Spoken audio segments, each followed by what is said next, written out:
Welcome back, co-spoilers. Here we are again with another episode as we dive into the world of movies. Oh wait, here's a glimpse. Are you ready to jump on this movie and enjoy the things that doesn't matter? It's fucking great.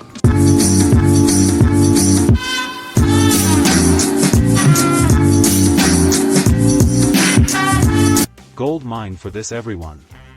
This is a movie we'd say that it's good and kinda shocking as per our opinion. You guys better watch this whole as this somewhat okay. Sit back and relax.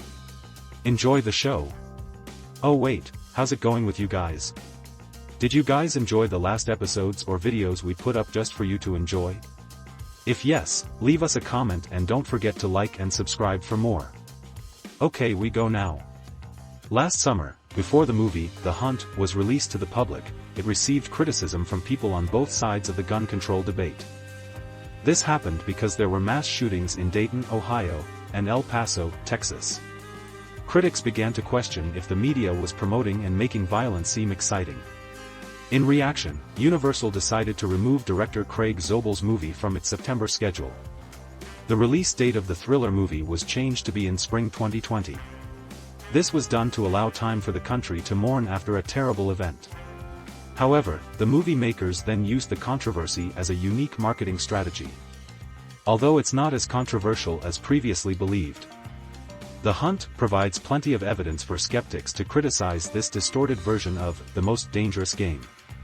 The movie portrays a group of wealthy liberal individuals using their Second Amendment rights to hunt down and harm a group of people they have labeled as deplorables, a term originally used by Hillary Clinton to dismiss and dehumanize those who hold extreme beliefs and support President Trump.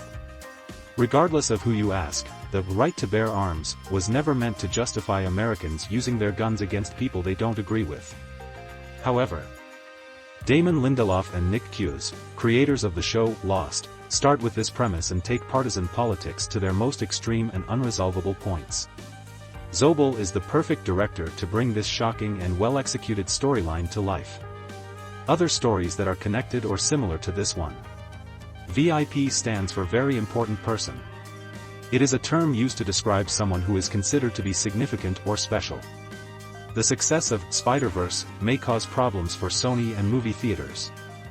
Review of The Last Voyage of the Demeter, a movie about Dracula that is interestingly old-fashioned, but loses its uniqueness when a typical demon appears in the modern style. Sure enough, Zobel, Lindelof, and producer Jason Blum, who recently had success with the movie The Invisible Man, have made a violent and explicit exploitation film that pretends to be a political satire. This movie takes pleasure in killing fully SH people from different sides of the political spectrum using guns, crossbows, grenades, and other quickly made weapons. The phrase, "trigger warning," might not have been created specifically for the movie, The Hunt, but it accurately describes a film that almost incites a civil war by showing a violent fight between opposing sides, the left versus the right, and the wealthy elites, blue bloods, versus the rural working class, rednecks. The movie portrays both groups in exaggerated and silly ways. However, The Hunt is actually quite intelligent and not any more shocking than other horror movies made by major movie studios. Its political aspect also sparks discussion and implies that there is more depth to the controversial topic than just trying to provoke a reaction. Let's say we can all agree that there is a lot of violence in American movies nowadays.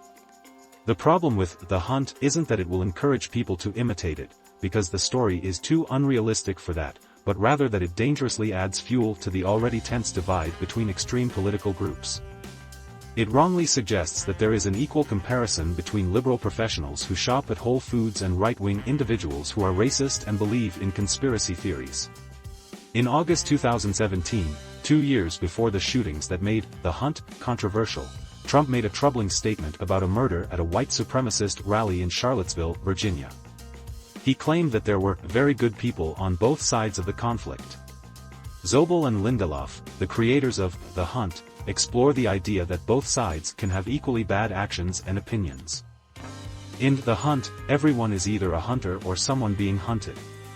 The characters are played by actors that you might recognize from TV. Some people in the movie are more well-known. The left-handed characters are led by someone crazy named Athena, who is played by Hilary Swank, but the movie makes it clear that being famous doesn't make you more likely to survive. In the movie, one of the tricks is to shock people with well-timed and extremely creative deaths. Sometimes, familiar faces unexpectedly explode, almost hitting the camera. This is disgusting. But not as disturbing as the torture porn movies before Blumhouse horror movies. It's also not as offensive as the psychological violence in Zobel's movie, Compliance, where a caller pretends to be a police officer and convinces a manager to mistreat an employee. Zobel hasn't made many movies since then, but he has been working on high-quality TV shows instead. In the beginning of the movie, Z for Zachariah, there is a scene on a private jet where Athena and her friends are heading to the manor for hunting. It's clear that Zobel has gotten really good at balancing uncomfortable conversations and intense suspense. In simpler terms, the plot of the film is created by Lindelof. He keeps us interested by giving hints about Manorgate, which is a conspiracy related to Athena's actions.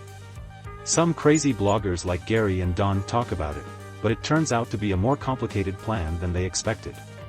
In simple terms, the movie, The Hunt, starts by showing that around 12 disliked people, referred to as deplorables in the film, are given drugs and taken away without their consent to a secret place, different from where they expect to go. This information spreads and gains attention online, leading someone to take matters into their own hands. They wake up in the middle of a field, where there is a scary crate. Gradually, with their limited intelligence, they figure out how to remove their bite harnesses, which are used to hurt them for pleasure, and get weapons. However, they only realize what's happening when their unseen captors start shooting at them. Even though the liberals might seem to be in control in the beginning, they are not necessarily smarter than the people they are chasing. The movie grabs our attention by implying that unexpected things can occur, and it fulfills that suggestion by showcasing various clever traps. If you have ever been curious about what happens when someone steps on a mine or falls into a Viet Cong-style punji trap, Zobel and his team of visual effects experts have the answers. They use a combination of computer-generated images and realistic simulated gore to create shocking scenes out of these unrealistic situations. The project is similar to Jordan Peele's movie, Get Out, and the movie, The Last Supper, from 1995. In Get Out, nice white people are involved in a bad plan to take the abilities of African Americans. In The Last Supper, some liberals invite mean conservatives to a meal, but then poison them when they won't listen to reason. The movie, The Hunt, includes elements of MAD-TV star Ike Barinholtz's comedy, The Oath. However, Lindelof and Zobel's take on the horror genre goes deeper than any previous films. While the movie lacks depth in its social commentary, it still provides thrilling moments as the characters try to survive a dangerous game. The Hunt is a very good version of Richard Connell's story, The Most Dangerous Game. It is even better than the movie Bacurau, which won an award at Cannes, but it is not as good as the surprise hit from last year, Ready or Not. However, The Hunt has some unnecessary things that slow it down. No matter which political group you support, it's difficult not to support the victims in this situation. One person stands out from the rest, Crystal May Creasy, played by Betty Gilpin from Glow. She is a skilled military veteran who served in Afghanistan and is very good at solving problems, like MacGyver. Her lack of trust in anyone makes her the perfect person to have a final confrontation with Athena. After all the excitement leading up to it, that scene ultimately lets down in its attempt to clarify its own background story. However, the intense showdown between Gilpin and Swank is definitely worth the money. In simpler terms, when it comes to culture, it's not beneficial to worsen the disagreement between two conflicting groups.